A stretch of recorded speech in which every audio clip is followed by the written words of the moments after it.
Good morning प्यारे विद्यार्थियों। आज हम लोग ऑनलाइन क्लास के माध्यम से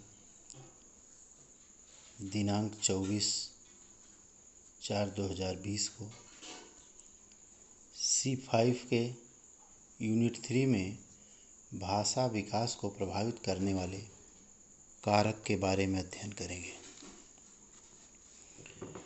भाषा का विकास प्रत्येक बालक में एक प्रकार से नहीं होता। जैसा कि आप जानते हैं, संसार का प्रत्येक मनुष्य एक प्रकार का नहीं होता है, उसी तरह बालक का विकास भी एक प्रकार से नहीं होता। भाषा विकास में वैयक्तिक भिन्नता पाई जाती है। कुछ बच्चे देर से तथा कुछ बच्चे जल्दी से बोलना शुरू कर देते हैं। कुछ बच्चों का शब्द भंडार कुछ जल्दी व अच्छी प्रकार से विकसित होता है और कुछ बच्चों में भाषा संबंधी दोष पाए जाते हैं। भाषा विकास के अनेक निर्धारक होते हैं तथा उस पर अनेक कारकों का प्रभाव पड़ता है, क्योंकि आप जानते हैं संसार के प्रत्येक बच्चा एक तरह का नहीं होता है। हर बच्चे में कुछ न कुछ अंतर रहता है। कोई बच्चा जल्दी बोलना शुरू करता है, कोई बच्चा देर से बोलता है। तो इस प्रकार भाषा विकास के कुछ प्रमुख कारक निम्नलिखित हैं, जिसमें पहला है परिपक्वता। प्रारंभिक अवस्था में भाषा विकास के लिए यह आवश्यक है कि होठ, जीभ, गला स्वतंत्र तथा मस्तिष्क में वाणी केंद्र पर्याप्त रूप से विकसित हो। जब तक आवश्यक परिपक्वता नहीं होती, तब तक प्रशिक्षण के बाद भी बच्चों में भाषा संबंधी प्रकार प्रस्फुटित नहीं होते। अर्थात कहने का तात्पर्य है कि परिपक्वता से तात्पर्य यहाँ है कि जो भाषा को बोलने में जिन अंगों की मदद होती है, वह अंग यदि परिपक्व हैं, भली भांति हैं, जैसे होठ, जीभ, गला, ये सब क्या है, इनके माध्यम से भाषा बोली जाती है। तो इन अंगों में जैसे परिपक्वता आती है, तो उसी क्रम में बच्चों में भाषा का विकास होता है। वाणी बोलने के लिए यदि बालक का होठ गड़बड़ है, जीभ गड़बड़ है, तो वह कतई शुद्ध नहीं बोल सकता। इसलिए परिपक्वता बहुत आवश्यक होती है। बालक के वे अंग जिनकी सहायता से वाणी का प्रयोग करता है, भाषा को बोलता है, वह यदि परिपक्व हैं, सामान्य हैं, तब तो बालक अच्छी भाषा बोलेगा। दूसरा, मानसिक योग्यता। मानसिक योग्यता मतलब कि अनेक अध्ययनों में यह पाया गया कि बुद्धि और भाषा का घनिष्ठ संबंध होता है तथा बुद्धि का स्पष्ट प्रभाव भाषा विकास पर पड़ता है। अधिक बुद्धि वाले बालकों का शब्द भंडार अपेक्षाकृत अधिक होता है। शब्दों के उच्चारण में अधिक शुद्धता पाई जाती है। ऐसे बालक परिस्थिति के अनुसार शब्दों का उपयुक्त प्रकार से चयन करते हैं। अर्थात कहा कि बालक की यह बुद्धि लब्धि अच्छी है तो निश्चित ही उसकी भाषा अच्छी होगी, उसकी वाणी अच्छी होगी। यदि बुद्धि लब्धि अच्छी नहीं है, मंद बुद्धि का बालक है, सामान्य से कम है, तो भाषा भी उसकी अच्छी नहीं होगी। इसलिए कहा गया है कि बालक की मानसिक योग्यता अच्छी होनी चाहिए। अधिक शुद्धता पाई जाए तो वाणी भी अधिक शुद्ध होगी। ऐसे बालक परिस्थिति के अनुसार शब्दों का उपयुक्त प्रकार से चयन करते हैं तथा अध्ययनों में यह भी देखा गया है कि अधिक बुद्धि वाले बालकों में शब्दों को जोड़कर वाक्य बनाने की क्षमता भी पाई जाती है।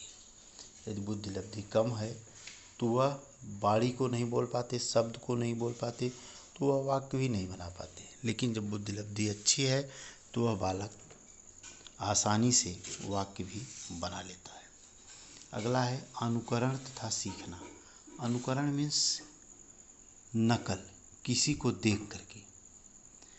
आप जानते हैं कि जब बच्चा 10 या 11 माह का होता है उसी समय अनुकरण करने की क्षमता उसके अंदर आ जाती है। वह अनुकरण करना सीख लेता है। बच्चे कई शब्दों का अनुकरण करके अपनी भाषा में प्रयुक्त करने लगते हैं जो उनके सामाजिक वातावरण में बहुतायत से प्रयोग किए जाते हैं। जैसे कह रहा है कि जिन शब्दों का प्रयोग उनके सामने, उनके समाज में, उनके वातावरण में अधिक किया जाता है, उस शब्द को बालक जल्दी बोलने लगता है, क्योंकि बार बार वह उस शब्द को सुनता है और दोहराने का प्रयास करता है, सीखता है। इसलिए वह अन्य की अपेक्षाकृत जल्दी बोलने लगता है, उस शब्द को जल्दी सीख लेता है। अगला, शब्द अर्थ साहचर्य। अनुबंध की प्रक्रिया द्वारा बालक शब्दों के अर्थ ग्रहण करता है।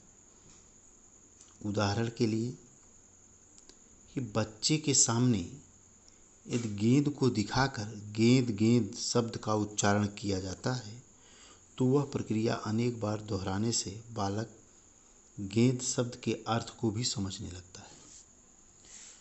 कुछ दिनों बाद भी बालक जब गेंद शब्द को सुनता है अथवा वह स्वयं इस शब्द का उच्चारण करते हैं तो गेंद की प्रतिमा उसके मस्तिष्क पटल पर बन जाती है। कह रहा है कि कोई भी शब्द हो, यदि बार बार बालक के सामने प्रयुक्त हो रहा है, उसको बच्चा देख भी रहा है, तो चाहे कोई दूसरा उस शब्द को बोले या बच्चा खुद उस शब्द को बोले, तो उसके मस्तिष्क में उसका चित्र बन जाता है, या उसके चित्र को देख करके बालक तुरंत उसके नाम को याद कर लेता है और वो बोल देता है कि यह गेंद है। जैसे गेंद को मान लीजिए उदाहरण लिया, या किसी जानवर को लेता है, जब बालक उसको देखता है तो वह उसी का नाम पुकारने लगता है।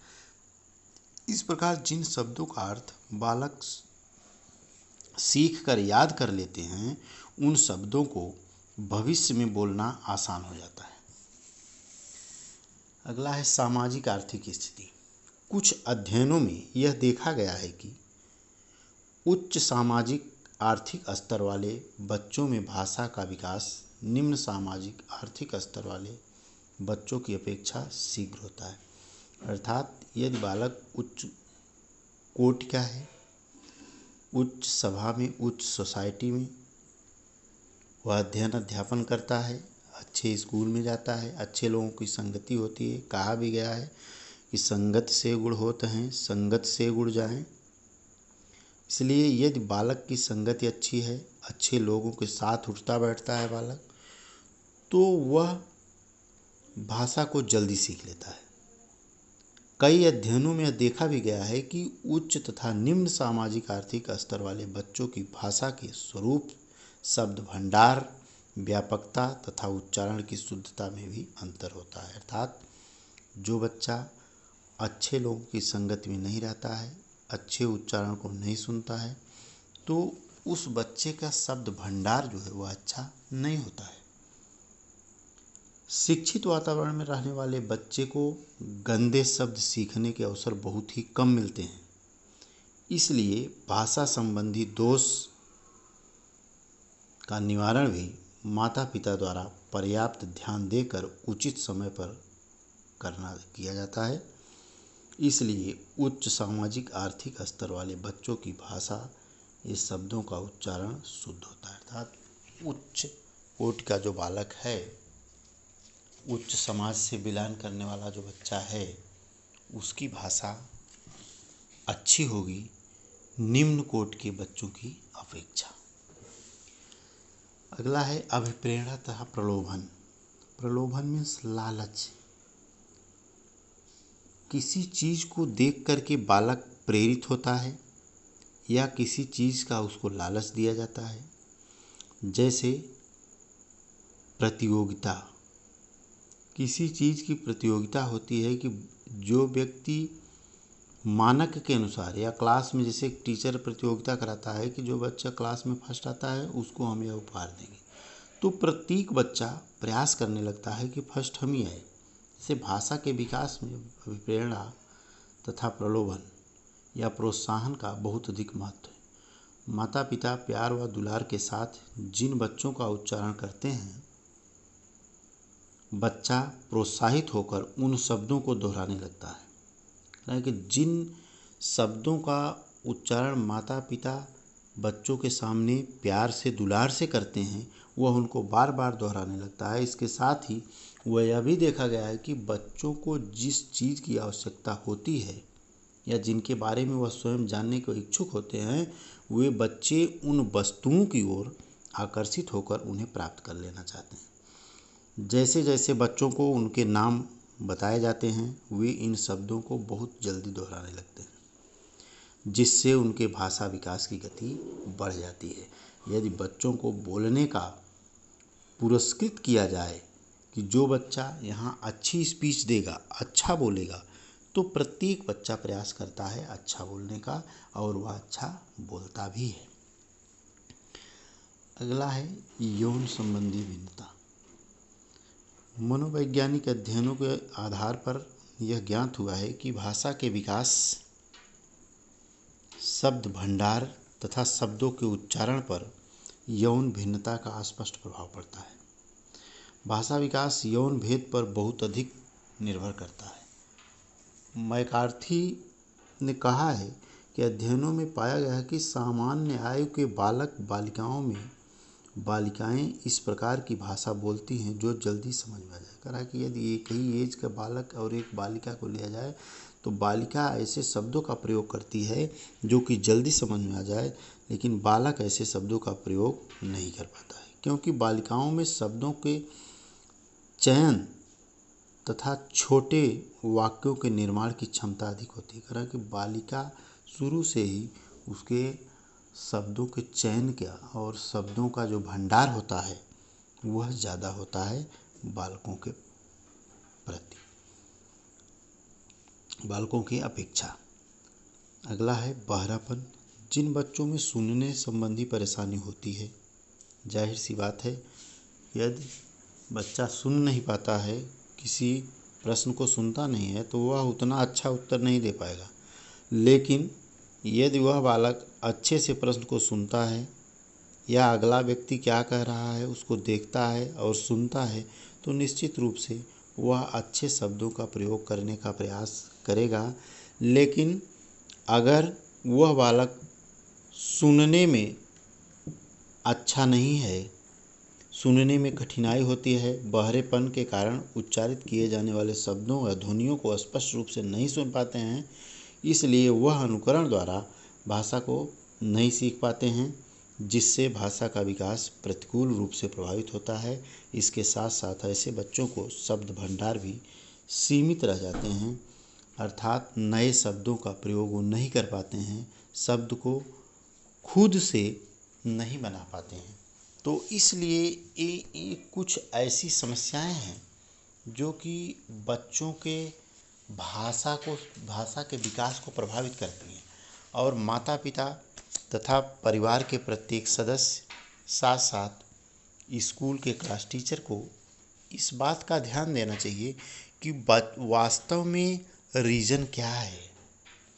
बच्चा यदि किसी शब्द को नहीं सीख पा रहा है, भाषा को नहीं सीख पा रहा है, तो उसका रीज़न क्या है, क्योंकि जब तक हम उसके रीज़न पे नहीं जाएंगे तब तक निश्चित है कि उसकी समस्या का समाधान हम नहीं कर पाएंगे। क्योंकि आज की हमारी जो शिक्षा व्यवस्था है वह शिक्षा व्यवस्था बच्चों के लिए है, शिक्षा बच्चों के लिए है, न कि बच्चा शिक्षा के लिए। इसलिए वह बच्चा जिस चीज़ का शिकार है, जो भी उसके सामने परेशानी है, उसकी परेशानी को ध्यान में रख करके जब हम भाषा को सिखाने का प्रयास करते हैं बालक को, तो वह निश्चित रूप से अच्छा सीखता है। धन्यवाद।